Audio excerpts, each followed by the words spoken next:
that my wife is all I have out there, and I understand that what I did was wrong, but she's the only person I have So out there. here's the thing. I understand what you're telling me, but what I'm telling you is based upon the allegations of your previous assault against her. You all agreed that the motion would be withdrawn, and this is from 2023, I believe. You agreed that it would be withdrawn and that there'd be no contact with her. Please let me at least talk with her, because that's my daughter. That's my family. That's all I have. No, she, in the letter that I received, she states in that letter that those are her biological children, not your biological children, that you have a biological child with someone else. In the American legal system, a plea bargain is the foundation of case resolution. The prosecution and defense negotiate an outcome, which is then typically approved by a judge. But what happens when a defendant's history gives a judge pause? This case presents a fascinating look at the limits of such agreements. You are about to see a defendant accept a deal for violating his probation, but pay close attention to the moment the judge shifts her focus from the current violation to the defendant's entire. Austin Zachary Mark Gibson. Could I have parties announced for the record for the state? Lauren Espinoza. Andrew Fraley for the defendant. And are you Austin Zachary Mark Gibson? Yes, Your Honor. Did you review the document entitled Motion to Enter Adjudication of Guilt and Revoke Community Supervision with your attorney? Did you understand it? Yes, Your Honor. Are you the same Austin Zachary Mark Gibson who was placed on deferred adjudication in 2019 CR 8096 for the offense of aggravated assault with a deadly weapon on February 21st, 2020 for a period of 7 years? Is that you? Yes, Your Honor.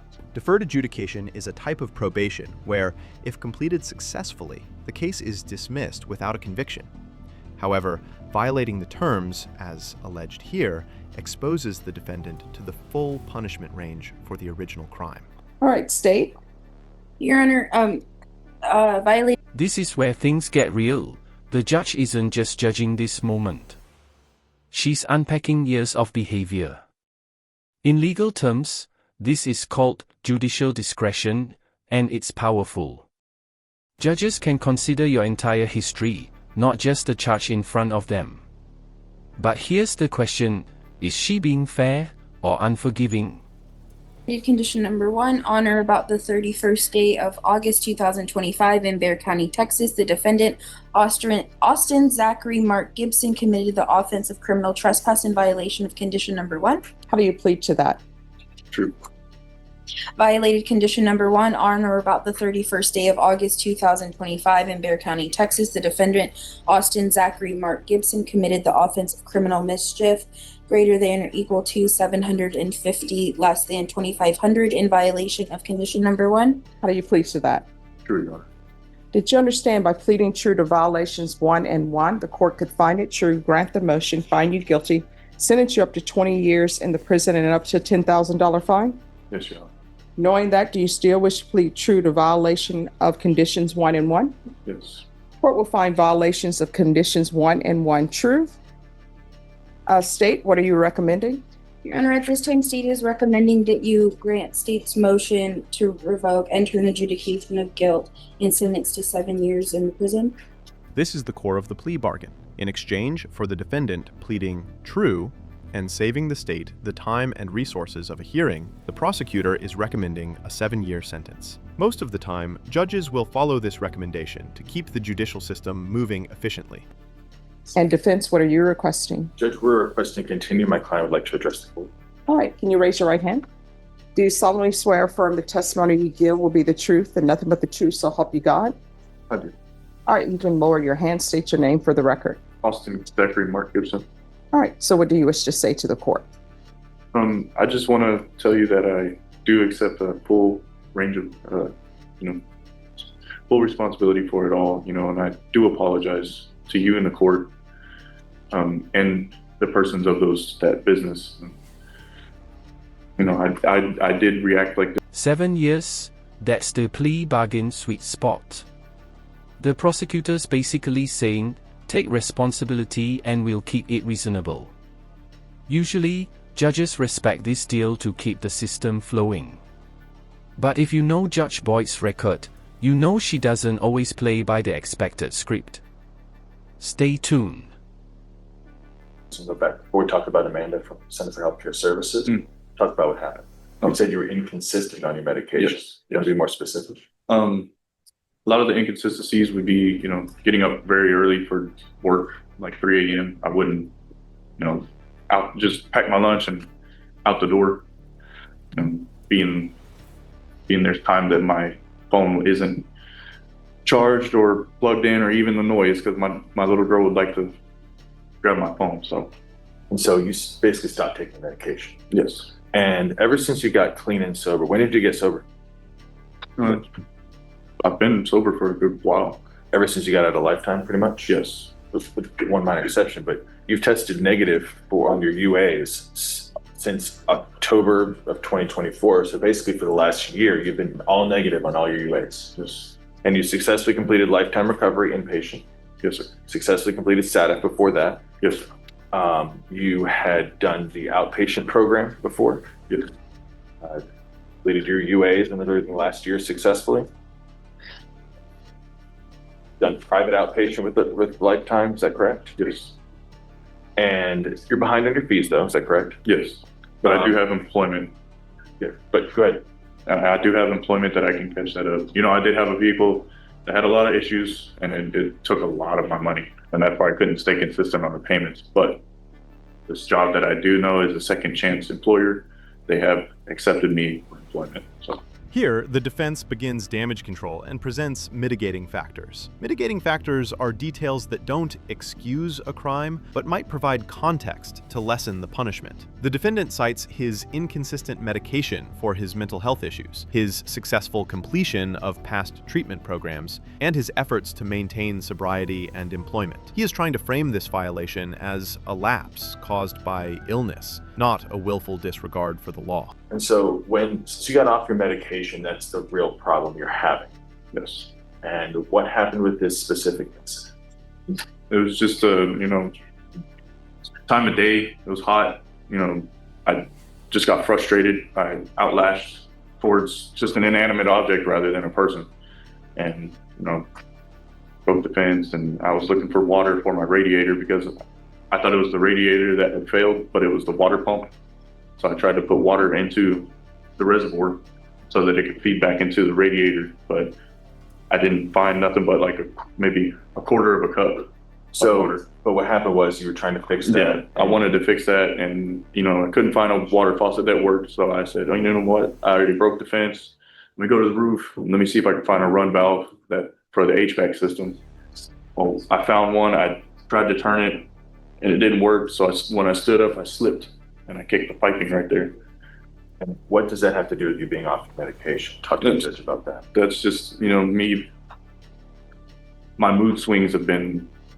It's been a lot of up and down, and I never really understood how to talk to anybody about that.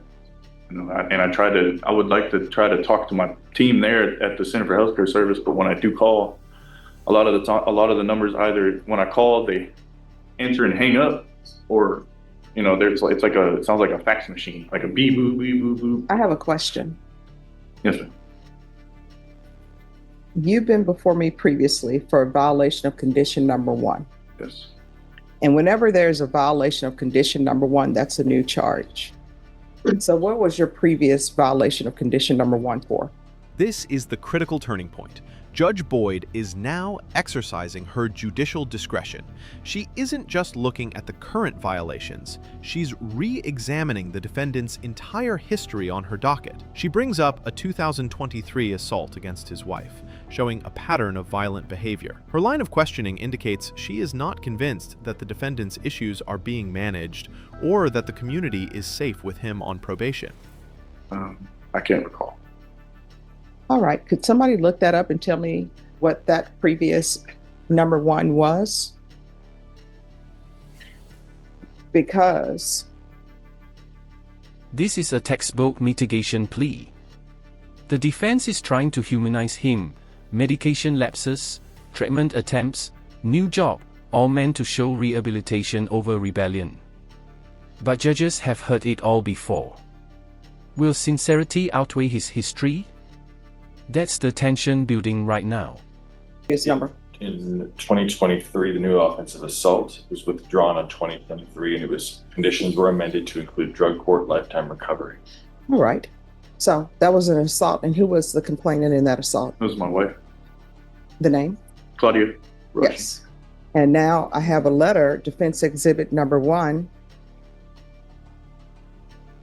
with her saying, there were some issues between you as far as you're not doing your medications.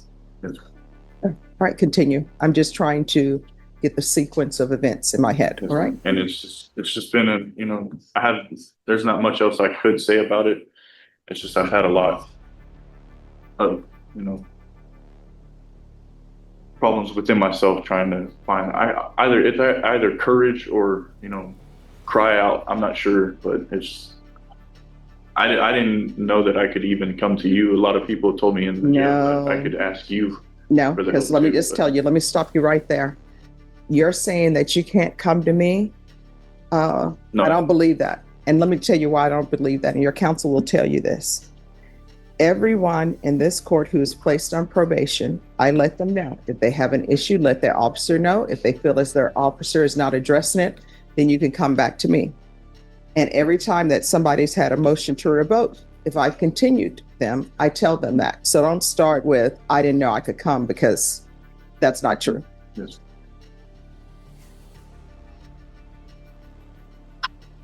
Yes.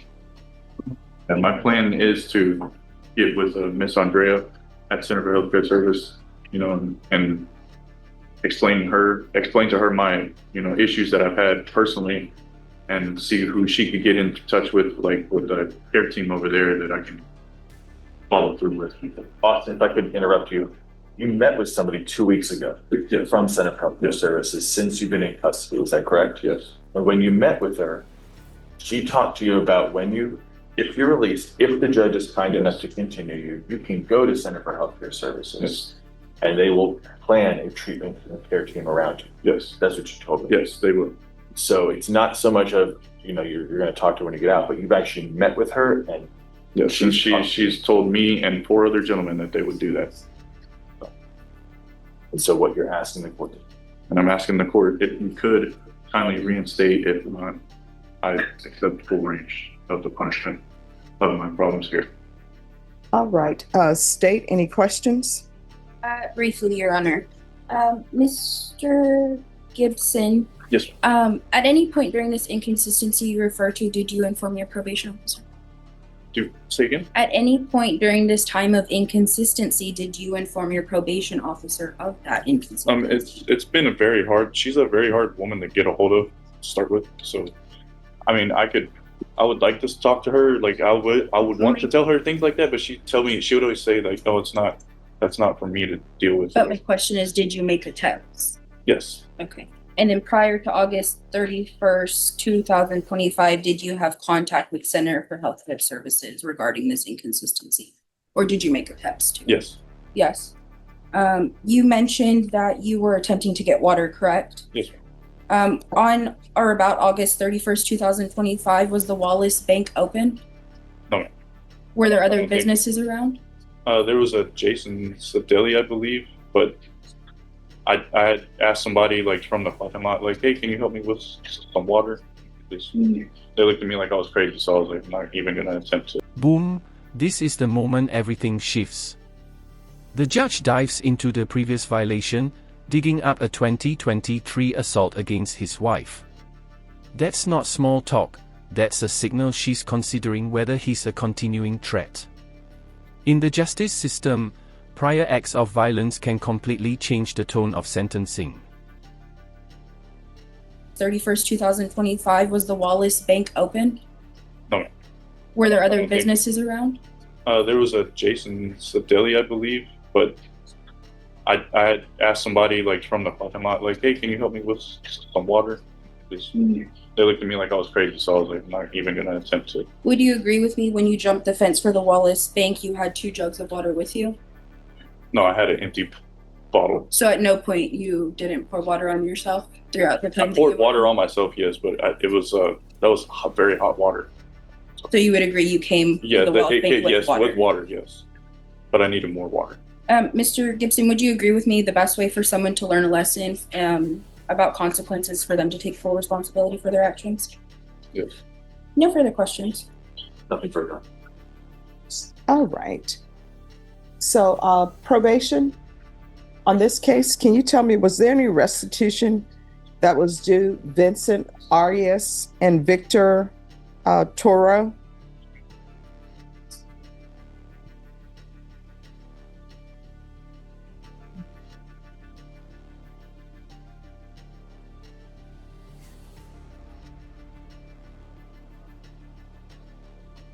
All right. So, Mr. Gibson, what I can tell you is I read the letter from Miss Rushing. There is nothing else I can do to help you. And let me explain to you why. This is not your first motion to revoke. And each motion to revoke that you've had with me has been your having a new case. So the first time, you're, of course, on deferred adjudication for aggravated assault with a deadly weapon. And the first time was an assaultive case against, you say, your current wife. And that motion was withdrawn. I'm assuming it was withdrawn because maybe she didn't want to come forward, or maybe there wasn't enough evidence. I'm not saying either way. I'm just saying that with regards to that issue was addressed by withdrawing the motion. And when that motion was withdrawn,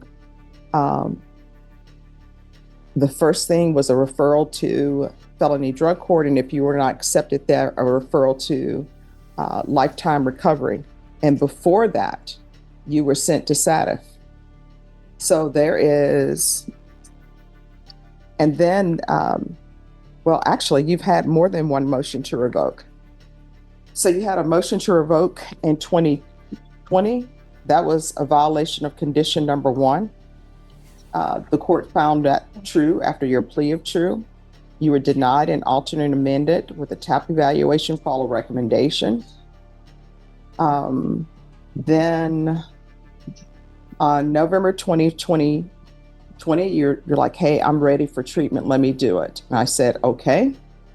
And that's when you were with your new wife, and there was supposed to be no harmful or injurious contact with her. And then after that happened, then there was a motion to revoke that was withdrawn, and they alternately amended conditions to include no contact with Claudia Rushing. And here we are with another number 1. And based upon the state's cross-examination and your answers, this wasn't about your seeking water. You had 2 jugs of water, and you actually poured water on yourself instead of pouring it in your vehicle. So, as previously stated, the court is finding 1 and 1 true. The court is going to find you guilty. The court will revoke you. There's an affirmative finding of deadly weapon. There's to be no residing in any household with minors. Why is that? There is to be no unsupervised contact with minors.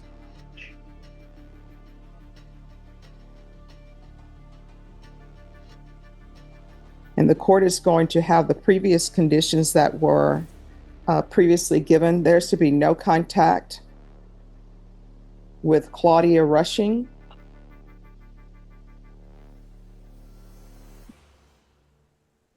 Vincent Arias.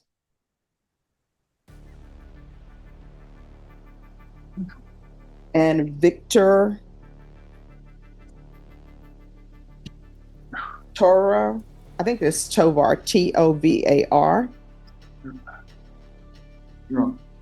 And the court is going to sentence you to 10 years in the prison. The judge delivers her sentence, and it's 3 years longer than the 7 years the prosecution recommended. This is a powerful demonstration that a judge is not a rubber stamp for a plea deal. She explicitly states, "There is nothing else I can do to help you," signaling that she believes rehabilitation has failed and incapacitation is now the primary goal. She also issues strict no-contact orders based on the danger she perceives. The court will give you credit for any time served, credit for any time served for successful completion. Thank you. All right, if you'll let the clerks know. And there it is. 10 years. 3 more than the plea deal. Judges aren't bound by recommendations, and Judge Boyd makes it clear she's prioritizing safety over second chances.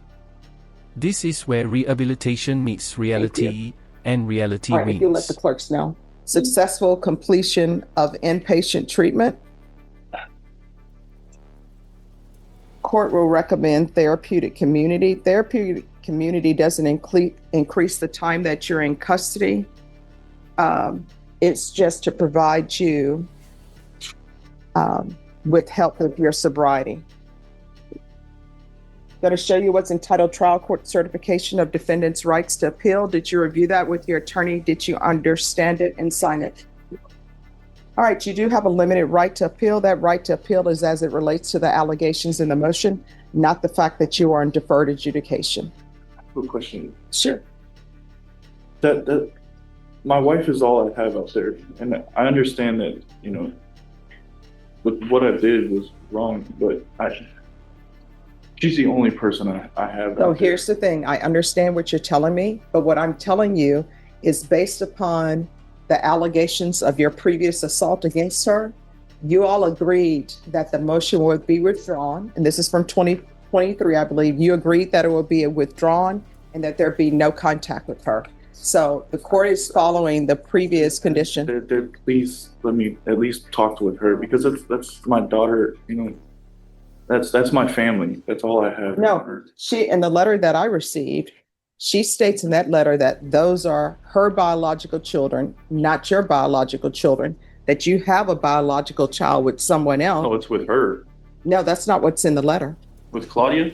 Yes, I have a little girl, Athena Gibson. That's with not her. what she put in the letter. Yes, I have a biological daughter with her, Your Honor. Well, what I'm telling you is when you're released, you're not allowed to have any contact with her. When you're at the prison, you're not allowed to have any contact with her. You're not allowed to have any unsupervised contact with minors, and you're not allowed to reside in any home where there are minors. And that's based upon the letter that was presented to me. That's based upon your current actions. And Judge, could we modify that to allow him to have contact with his biological daughter? No unsupervised contact with minors. The defense makes one final attempt to preserve a family connection, but the judge holds firm, reiterating no unsupervised contact with minors. She references a letter, likely from the defendant's wife, which details his behavior and its effect on the children. The judge's final decision prioritizes the safety of the children and the victim over the defendant's parental rights, closing the case with a clear, protective boundary. All right, thank you. So sometimes you can only do what you can do to help people. And when people are placed on probation, your goal, once they're placed on probation, is for rehabilitation. And then at some This final exchange hurts. The defense is fighting for a sliver of family contact, but the judge's answer is ice cold: no unsupervised contact with minors.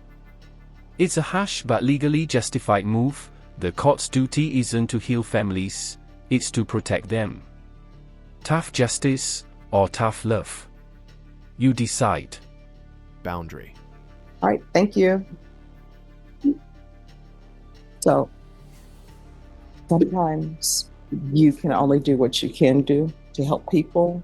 And when people are placed on probation, your goal, once they're placed on probation, is for rehabilitation. And then at some point in time, there's nothing else that you can do.